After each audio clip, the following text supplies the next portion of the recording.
All right, we are hitting a lower B day today. I haven't done a vlog in a while, and I wasn't even gonna film today actually. I came with the intent of filming, but then the music was so loud and like it took fucking forever to get here. Had to take a shit after I had my pre, and I was just tilted, to be honest. But I did some warm-up sets on the glute drive, and I am going to film. There's no way it's gonna be lower energy because going to the gym always makes you feel better. When external factors just get in the way of like you getting locked in, like all I wanna do is lift. It's okay. Now I'm in my element and I can get to work. So I did 1 plate, 2 plates, 3 plates. Now I'm on 4 plates. I did about 10 reps with 1 plate, 5 reps with 2 plates, 3 reps with 3 plates, and now I'm just gonna do a top set. I rested about probably 30 seconds to 1 minute between each one of the plates, and then I'm going into my top set. Now, usually I'd probably only do 2 feeler sets before going into a compound like this, but I did 3 because I felt like I needed to in order to feel my back and core bracing. When it comes to like RDLs or a hip thrust or something like this, I'll take that extra warm-up set just to be safe rather than sorry. Maybe you can apply that to yours. But yeah, let's do it. By the way, Gymshark, everything, code Brando10. You already know. Now the goal is to actually use my glutes. So what I really want to do here, instead of just thinking about thrusting upwards and then my lower back will start to round like this and my head will come too far back, I actually want to keep my chin relatively aligned, and I want to bring my stomach inwards so it's in line and I'm braced well at the bottom of each rep. That way I can keep pressure on my feet with probably about 60% onto my heels, the rest going upwards on the foot. And I can think about swooping in an arcing motion upwards and squeezing with my glutes. It's not an up and down, it's a sweep up. Really use your glutes, don't use your lower back. That's a problem that everybody has. Plus, a lot of people just skip glutes in general. Not a good idea because it's going to contribute a lot to all of your lower body movements, stability, everything like that. So let's just do this set. Whew. We always got a pad here. Otherwise your hips are going to kill. You wanna make sure that you set up very tight, and I'll show you how the brace works. All right, feet about shoulder width apart, maybe even a little bit more if you feel good. Toes slightly outwards. We're gonna shift the hips forward so it's in line with the actual middle of the weight. Make sure we're tight. And we should have a lot of pressure already. Once we sit back, we should feel the pressure before we even unrack. It's gonna be right over the hip bones, in between the hip bone and the thigh. Foot position strong first. Whew. Music, obviously. I'm gonna take a brace right at the start, grab right here, instantly go into the set, keeping my core braced the entire time, reset after a little bit.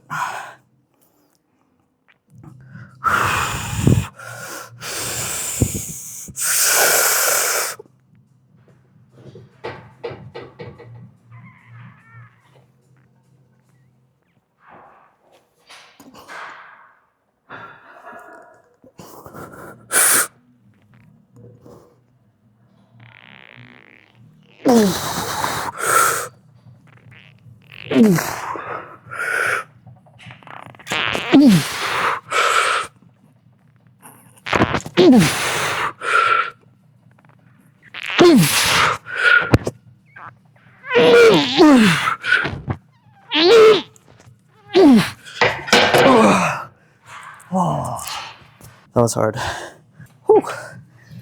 You want to make sure during your warm-up sets that you're actually testing failure, because sometimes it's very hard on that last rep.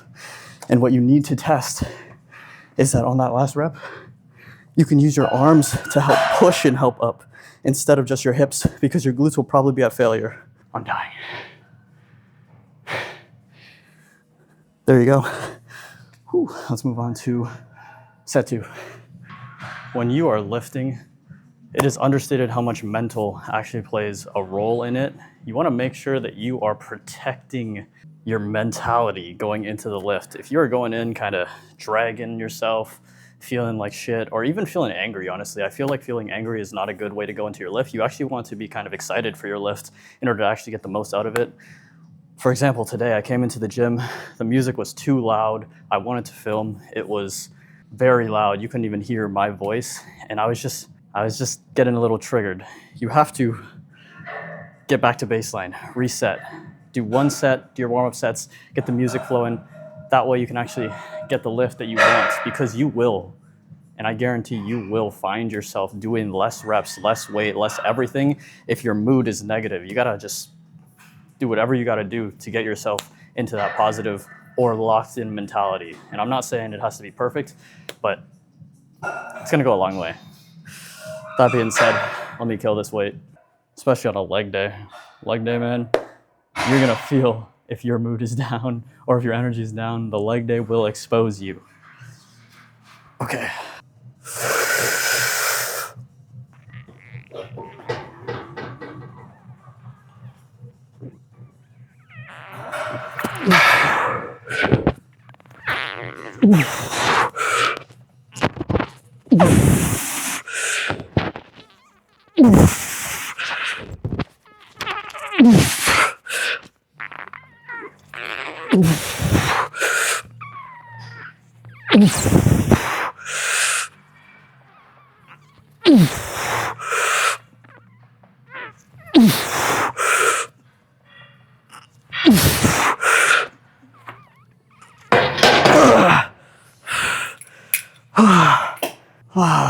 Man, that was fucking hard. Dude, I was so locked in there. I actually think I got more reps on that set than my first set. That's for a couple reasons. First one being more locked in. Second one, the first set, I probably wasn't warmed up enough for it. So I went into it and it actually was more of like a warm-up set, even though I took myself to failure at that point. My joints just weren't ready. And my awareness slash how awake I wasn't the same as the awareness that I had in this second set. That's actually a very common thing for a lot of people, is their first set, which theoretically should be their best set, is not their best set, their second set is. And it's usually because of other factors. Whew, I'm out of breath. It should never be understated how beautiful going to the gym is, because it is one of the most purest forms of what you put in, you get out, and there's no instant gratification. It actually takes years of going and doing the same thing without seeing barely any results, and then eventually the results just start compounding. It's such a beautiful thing, and what I love about it the most is the mental aspect. I can come to the gym mad, triggered from whatever's going on, in a negative mood, and as soon as I'm here, it might take a few sets, but I'll never leave in that same mood. It always boosts yourself positively. It always adds some positive value to your day, no matter what. It really is therapy. It's sad that people don't get to experience this because they think it's hard work. It's very simple. Okay, I took the pump cover off, so I should look, I don't know, like something, but I actually hate using plate-loaded machines sometimes, especially on leg days, because you have to put so much fucking plates on. It literally takes up all my energy. I have to take all the plates off of this thing and then put it onto this thing, the leg press. That's annoying. Well, I'm still warming up on this, but I can already tell you that my knees are not feeling good. So what I usually do on my lower B is mostly glute focus, and I'll do the isolation machines like curls and also extensions, but I like to have at least one pressing motion on the lower B as well, because my lower A starts with a pressing pendulum squat, which is like a really hard type of pressing movement. So I put an easy pressing movement, aka the leg press, on my lower B, because I like to still have a pressing movement, except I only do one set, so one top set. And today that holds true because my knees are not feeling too great. So I do one kind of tempo, nice, controlled everything, top set. So this is still warm up, but You kind of get the vibe. I also don't have shoes, so this gap, so annoying because my toes would technically end right here. And if you know pressing movements, you really want pressure on your toes too. We'll see if I go to 5, but I think I'm only gonna do 4 plates on this right now, just for the reasons I listed. But I think it's time to take these out. They don't feel pumped, but I think I look decently lean to the point where it probably looks decently big on the camera. Close foot position. Brace.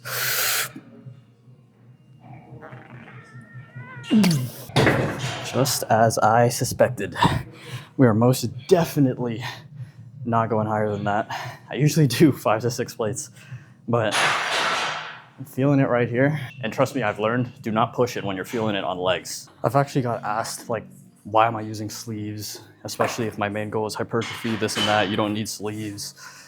Yeah, you don't need sleeves. You also don't need wrist wraps or elbow wraps if your elbows hurt either. You don't need any of that shit. It's literally person to person, depending on what you feel most comfortable in. Remember, the goal here is to get very close to failure, give the muscle a reason to grow through the stimulus. And if sleeves are gonna help me feel more confident and more aligned to get more knee flexion, then I'm gonna wear sleeves. Same goes with elbow sleeves. If it's gonna make my elbow pain less, I'm gonna wear that. It doesn't fucking matter. Same with wrist pain, doesn't matter. The only necessary piece of gear is straps. But when it comes to all these sleeves, I think they're perfectly valid. You will grow. It is not cheating, as long as it's not like some crazy thick powerlifting type thing. For hypertrophy, we don't need any of that, right? We just need things that'll make us feel confident and comfortable and get the stimulus that is required. So it's not cheating. Use what you want to use. Just don't go too extreme, right? We still want the muscle to do the work, not the gear. This is a sick angle. All right, this is gonna be my top set. My single and only leg top set for my pressing movement. So pay attention, intensity is key here. However, the feeling on my knee is more important. So let's try to get RP 8, 9, somewhere around there. Whew, music, pulling, and foot position.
I got more of me. This is cardio.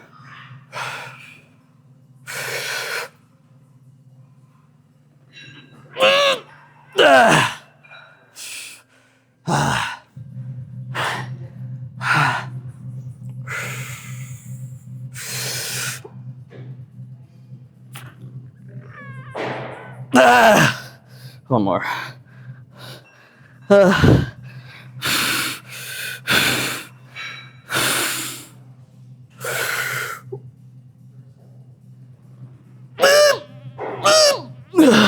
I got one more. Don't play yourself.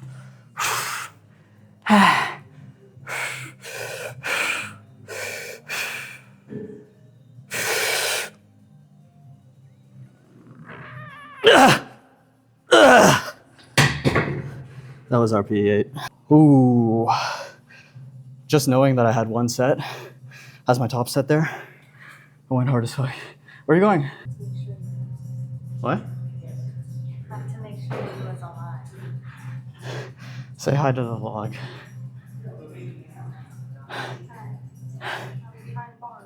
Oh my god. Yeah. Knowing that you have one set, we'll do it. What are you doing? What? Posing for the camera. Benching. The lighting looks insane right here. Yep. There we go. This is like an aesthetic fucking...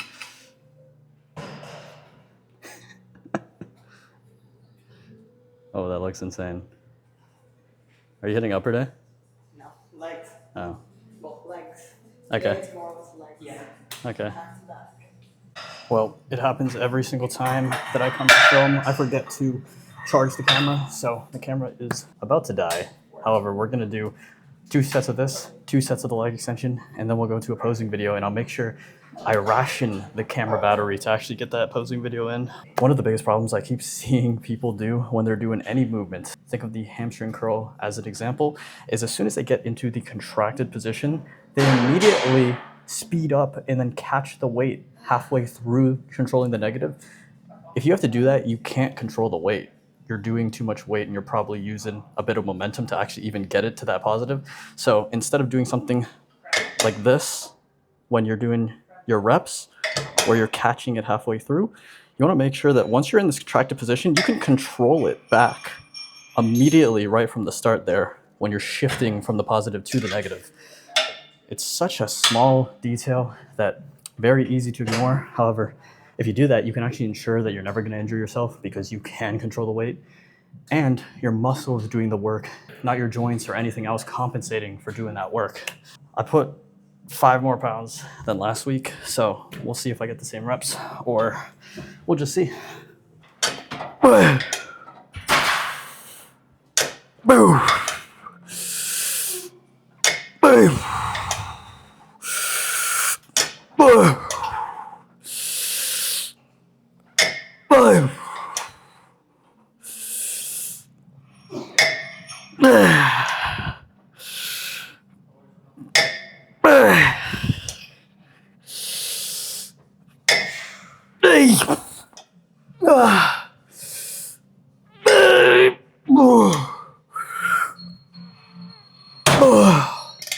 Oh man, my chest is starting to hurt because I'm pushing into the weight so hard. But got 1 less rep, so 10 reps, but with more weight, so obviously that's good. Fuck, about to get a chest cramp there. You ever brace so hard on the leg machines, like the leg extension and the hammy curl, that you're getting a fucking upper body bump when the music hits, so you go nonverbal?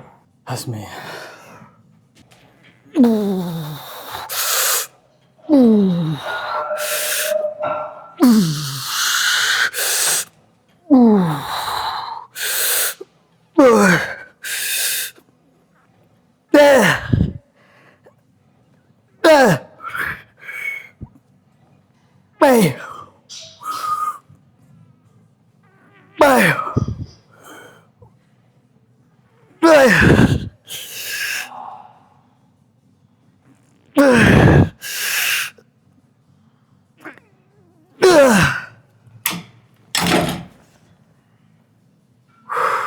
Camera's about to die, so let's do the pose down right here. There's no good lighting in this gym, to be honest, but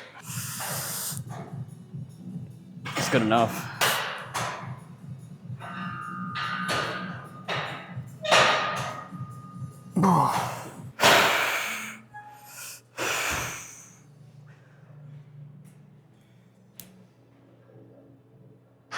Oh.